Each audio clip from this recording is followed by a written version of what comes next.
Hello दोस्तों, आज मैं एक्सप्लेन करूंगी इस ड्रामा का नेक्स्ट एपिसोड।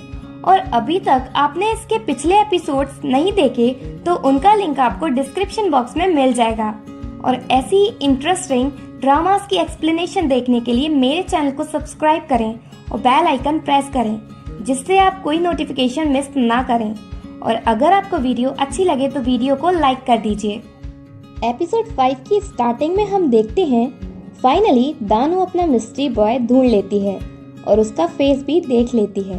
पर जब वो उसे हाय बोलती है तो वो ट्रांसपोर्ट हो जाती है अगेन हॉस्पिटल में। दोहवा हॉस्पिटल में दानू को देखता है जो कि हॉलवे में नखरे दिखाने लगी थी। वो उसके पास जाता है और पूछता है, क्या तुम फिर से बीमार हो गई? दानू कंप्लेन करती है कि मुझे नहीं पता कि मैं सिक हूँ या नहीं, मैं तो बस वही करती हूँ जो राइटर चाहता है। उसकी बातें दोहवा को कंफ्यूज करती हैं।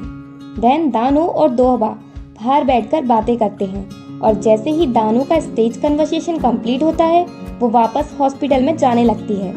दोहवा कहता है, दानू तुम कुछ दिनों से वियर्डली एक्ट कर रही हो और वो क्यूट नहीं था जो तुम स्कूल के एवरी गाय के बैग को टच करने लगी थी। ये सुनकर दानू रुक जाती है और वापस आकर पूछती है, क्या तुम्हें ये सब याद है?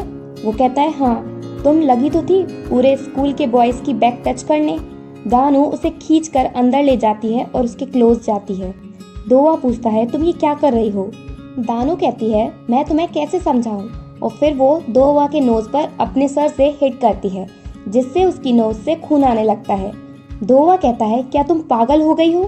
दानू उससे पूछती है, क्या तुम कुछ दिनों से अपनी मेमोरी लूज कर रहे हो? तुम्हारे आंख झपकते ही तुम कई सारे हावर्स और कभी कभी तो कई दिन भी स्किप कर देते हो। और क्या तुम कभी स्कूल में ट्रांसपोर्ट हो जाते हो और कभी घर में? तुम्हारा टाइम प्लेस सब मेस्ड अप हो चुका है।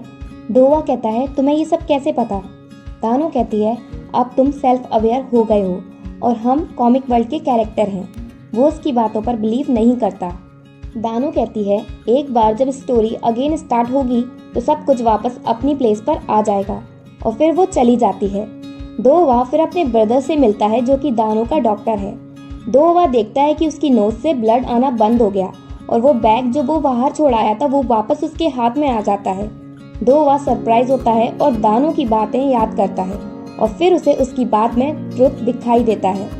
नेक्स्ट डे दानू स्कूल जाती है और वो प्रैक्टिस करती है कि जब वो मिस्ट्री बॉय से मिलेगी तो क्या कहेगी। दानू चौंक जाती है जब उसे पता चलता है कि वो मिस्ट्री बॉय उसका क्लासमेट है। फिर वो उससे पूछती है, क्या मैं तुम्हें याद हूँ? पर वो बस उसे घूरता रहता है एक्सप्रेशनलेसली। दानू नोटिस करती है कि उस बॉय का नेम टैग ब्लैंक है। तभी पेज टर्निंग साउंड आती है और दानू अपनी सीट पर पहुंच जाती है। क्यों दानू के पास आता है और उससे कहता है, तुम रेकलेसली एक्ट नहीं करो, अपना ध्यान रखो, तुम्हारी हार्ट कंडीशन कुछ दिनों से बहुत खराब है।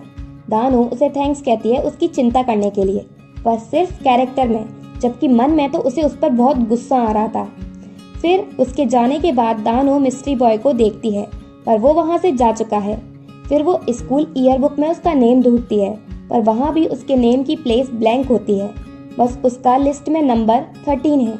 दानू को बैड फील होता है मिस्ट्री बॉय के लिए क्योंकि उसे लगता है कि वो तो उससे भी ज्यादा इनसिग्निफिकेंट है क्योंकि कॉमिक वर्ल्ड में तो उसका नेम भी नहीं है। दिस इज में बॉयज सॉकर खेलते हैं पर गर्ल्स सिर्फ नामजू को चीयर करती हैं, जबकि दानू सिर्फ नंबर 30 को ही देखती रहती है। फिर वो सेमी से नंबर 13 के बारे में पूछती है पर सेमी कहती है, मैंने इसे पहले नहीं देखा और ना ही मुझे इसका नेम पता है। इधर स्कूल की रूफटॉप पर दोहवा सैड वायलेंट सॉन्ग प्ले करता है और बड़बड़ाता है, मुझे जाकर दानू से बात करनी ही होगी, पर मैं ये वायलिन क्यों बजा रहा हूँ? और फिर वो वायलिन बजाते बजाते रोने लगता है। दोहवा कहता है, मुझे कुछ समझ नहीं आ रहा, मेरे साथ ये क्या हो रहा है? जुदा दोहवा के पास जाती है और कहती है, क्या हुआ, तुम्हें कोई प्रॉब्लम है? अगर है तो तुम मुझसे शेयर कर सकते हो। दोहवा शॉक हो जाता है जब जुदा के अराउंड फ्लावर्स अपीयर होते हैं और वो फ्लावर्स के बारे में जुदा को बताता है पर उसे कुछ दिखाई नहीं देता। देन उसी रात शैडो सीन के टाइम दानू और मीचे किचन में बात कर रहे थे। फाइनली थका हुआ दोहवा उनके पास पहुंचता है और कहता है, पता नहीं आज ये कैफेटेरिया किचन इतनी दूर क्यों लग रहा था। मैं जब भी यहाँ पहुँचता कहीं और ट्रांसपोर्ट हो जाता, बड़ी मुश्किल में यहाँ पहुँच पाया हूँ। दानू दोहवा को कॉमिक बुक देती है जिससे वो अपनी मिसअंडरस्टैंडिंग क्लियर कर ले क्योंकि वो भी दानो की तरह अज्यूम कर रहा है कि वो कॉमिक वर्ल्ड का मेन कैरेक्टर है।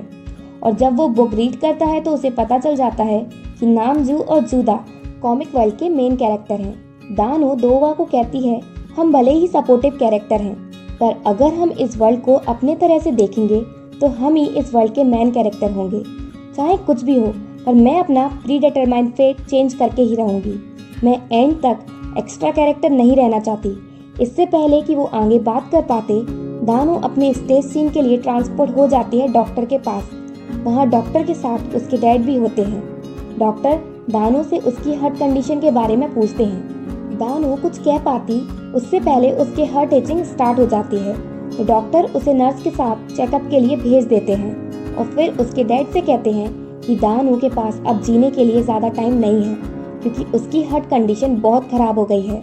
दानो ये बात सुन लेती है तो दानो डिसाइड करती है कि वो स्टेज चेंज कर देगी, जिससे सब कुछ चेंज हो जाएगा। दानो ने अब उस मिस्ट्री बॉय का नेम नंबर 13 कर दिया, क्योंकि उसकी जर्सी पर नंबर 13 ही था। दानो मिस्ट्री बॉय को गार्डन में बैठा हुआ देखती है। तभी दानो के पास दोवा आता है।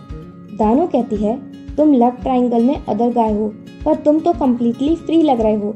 दोवा कहता है, क्योंकि मैं अदर गाय हूँ, इसलिए मैंने अपना सेकंड लीड रोल को एक्सेप्ट कर लिया, और अब जब मुझे सब पता है तो मुझे कोई टेंशन नहीं है।